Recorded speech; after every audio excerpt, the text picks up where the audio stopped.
Part of me wanted to film this video from the inside of a closet, so then it could be awkward stories from the closet, but then I thought that'd be too much effort and I'd probably get a leg cramp and I'd get claustrophobic. So please just appreciate the thought. I made a video where I talked about what it was like growing up as a young secret gay and all the awkward moments that came with that, and a lot of you in the comments were like, so I've delved into my brain, found some truly cursed memories that I'd repressed, and I'm here to share with you them to you. Hypnosis. Okay, so I was about 13 and I had a friend. Remember what that was like? And we'll call him Dwayne. Or if I was up north, he would be Dwayne. He was one of those kids that would always bug me to go stay over at his house for a sleepover, and I'd always think of excuses like, my horse is pregnant. Eventually he whittled me down. I was like, fine, Dwayne, I'll stay at your house. What's the worst that could happen? Famous last words. So after a school day, I trundled over to... Trundled? Is that a word? I went over to Dwayne's house, and that's when things got weird. He told me that on the internet he'd found a completely real way to hypnotize people. Yep. Let's just let that sink in. That's one of the first things he said to me when I got to his house. Not like, do you want some toast? I found a true way to hypnotize people. I'm the kind of person that if you told me that you'd written gullible on the ceiling, I'd look up. So, at that age, of course I believed him, 100%. But before we began, he looked at me and said, when I'm hypnotized, you can make me do anything. Like, you could make me kiss you or something, which would be so gross, but I'd do it because I was hypnotized and I won't remember anything. Okay. So being the completely clueless gullibeast that I was, I didn't realize he was shooting his shot and hoping for a cheeky kiss, and this was his weird way of getting through the gay barrier. I was like, yeah, fair enough. I could make you do anything, because this is totally real. So then we got to the hypnosis part, which was super weird. I don't know if he'd written this or actually found something weird on the internet. I think it started with just staring at each other for 5 minutes, which was kind of awkward. And then it was like, imagine you are at the seaside. Imagine you are a sandcastle.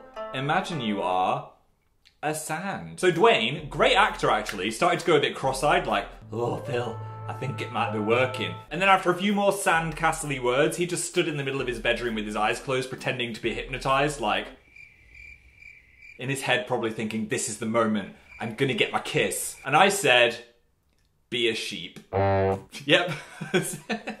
I said, get down on all fours and pretend to be a sheep. So props to him, he went full into this. He was just going around on all fours in his bedroom, just barring into the sky for about 5 minutes. Probably in his head thinking, this isn't what was supposed to happen. So yeah, I don't think that was what he was going for with the hypnosis game, and I didn't stay at his house again. Wonder if he still thinks about that. Maybe he'll watch this video. Hi, Dwayne. I feel like that was more of an awkward closeted story for him rather than me. Maybe he should be making this video. Train guy. So this was in the early days of YouTube, and I was on a train home from Manchester to York, going back to uni, and towards the end of the journey, it was just me and some cute alternative looking guy left in the train carriage. We'll call him Blaine. All I remember is he had a lip piercing and he was sat on one of those 4-person seats, and I was about 4 seats back, probably playing Doodle Jump on my phone. Who remembers Doodle Jump? Simpler times, man. Anyway, we're about an hour off York, and suddenly he looked up from his table and said, hey, this train takes forever, doesn't it? Hey, this train takes forever. So introverted Phil was just like, who's he talking to? Looking behind me, hoping it was someone else. But no, it was me. So we had some mild back and forth banter, and for some reason my brain and my tongue were communicating with each other for the first time. So I was actually being quite funny and charming, when normally I'm just like, blah, blah, blah. So I might have given a false impression that I was cooler than I was. He asked me if I wanted to sit with him and have a beer. Kind of awkward position to put me in. Imagine if I just said no. Anyway, brave me, I did. I sat with him, we had a beer on the train, and we actually got on really well. I was playing it cool, but in my head I was like, oh no, I instantly love you. So I had no way of knowing if you like guys, except for the fact that he asked me for a beer, which is also a pretty straight thing to do, let's be honest. So I tried asking a few little Sherlocky questions, like, oh, who's that on your phone wallpaper?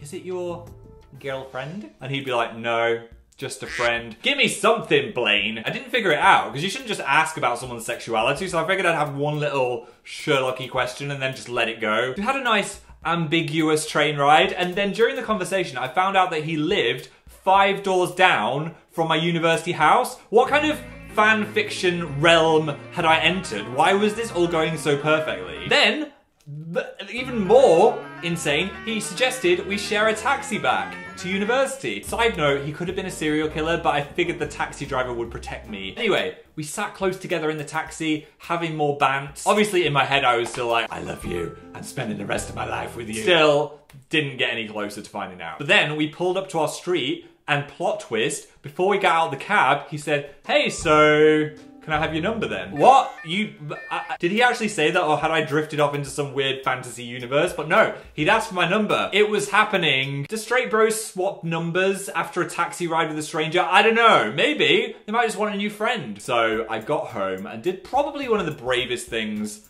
I've done. Yeah. So I waited a few hours and then sent him a text like, hey, nice to meet you. Sorry if I got the wrong idea, but did you ask for my number in a, hey, wanna be friends way, or in a, wanna go for coffee way? Which was my most subtle way of saying, did you wanna gay it up? Anyway, guess what? He didn't reply, which made me want to tear my own face off. 24 hours later and still no reply. At this point, I just wanted to change my name and move to Sweden. But then, when I was thinking about my Swedish passport, do I need a Swedish passport? Maybe, thanks Brexit. Anyway, my phone started dinging. Very nerve-wracking opening this text message. And he just said, dude, sorry, I'm flattered, but I'm totally straight. I just thought we could hang sometime. I mean, good on him for replying to my thirsty ass. So that was nice enough. Anyway, we did kind of become friends after that, and he came to my university Halloween party and passionately kissed my female housemate in front of me for the whole night. So that was a win.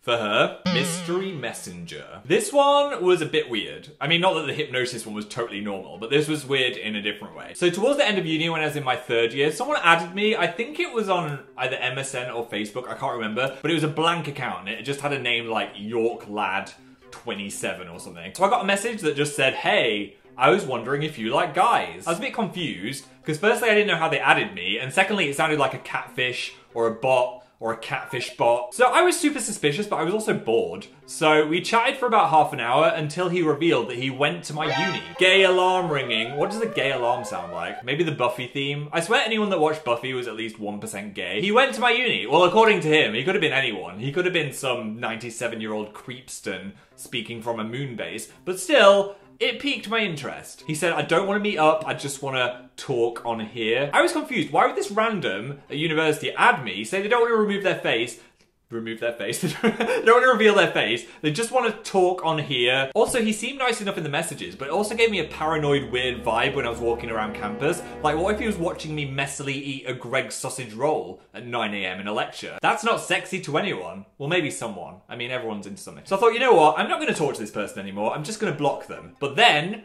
I had the galaxy brain Sherlockian idea to Google his email address. I don't know why I didn't think of this before, but I thought of it at this moment. So I put him into Google to see what I could find, like catfish. He must have been a bit of a dummy, as this email address linked up with another page, I don't know what it was, he had on the internet, and it had a photo of him on it, and I was shook. I knew him. I knew who this was. I'd sat next to this guy in a couple of lectures. I'd never spoken to him, but I recognized him. And I think I might have just said like a friendly hello in the morning. Also kind of a relief because it showed that he wasn't lying. Oh yeah, let's call him Bane. So I was kind of a bit out to some of the uni, so I guess he knew I was a bit of a subtle gay, so maybe I would have been someone good to get to know. I thought I'd break the ice and message his actual Facebook and be like, hey, I googled your email address so I know who you are. Just letting you know, just to see what he'd say. And then he freaked out. I felt quite bad because he was like, I'm not gay, please don't tell anyone. I was just messing about, it was just a laugh, I'm so sorry. And I was just like, okay, calm down. I was just letting you know. And maybe change your email address if you ever want to do more mysterious gay activities online. So then he blocked me. Really? Come on, dude. And for the rest of the year, he just sat at the complete polar opposite of me in the lecture halls, just so he didn't make eye contact. And I did feel bad because he was probably going through some stuff and he wasn't ready to come out yet or something. So I just let him be and never mentioned it to anyone. Awkward. It was a shame too, because I was totally up for maybe having a little flirt. Now, weird coincidence. You ready for this? I bumped into him a few years later in London and he was living on the same street that I was living on. So as soon as I saw him, I was like, red flag, he's followed me to London, lived next door, and he's been filming me through the wall. But then I saw that he was holding hands with his boyfriend, and it was just a coincidence that he lived in the same place. So he obviously worked through whatever issues he was going through. Good for him. So I think that's enough cringe for today. If you enjoyed this, please give me a thumbs up. I put my last awkward closeted moments over here if you want some more. Also make sure to leave a comment with yours, as they are always an interesting read. Please subscribe, ding my bell, do all that other stuff, and I will see you very soon. Goodbye.